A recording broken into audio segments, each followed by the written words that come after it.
name is Danna, and I am a patient of Dr. Riggenbach. And basically what happened was I ended up getting hit by a bus down in Brazil as I was crossing the street, and it caused major damage. After I left Brazil, I came to see Dr. Riggenbach to help reconstruct that arm. My first appointment with him, I had already gone through 3 surgeries down in Brazil. So my first appointment with Dr. Riggenbach, when he looked at my arm, said, we need to go back in.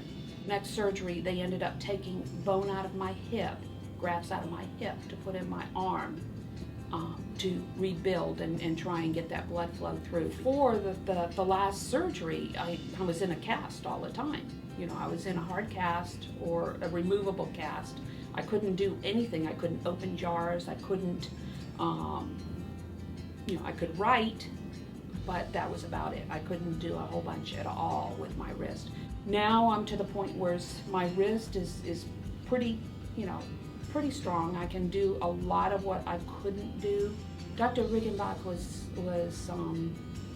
extremely, how can I say, empathetic to what I was going through. He went that extra mile to make sure that I got back as much function as I could, because my right hand and right arm was my primary.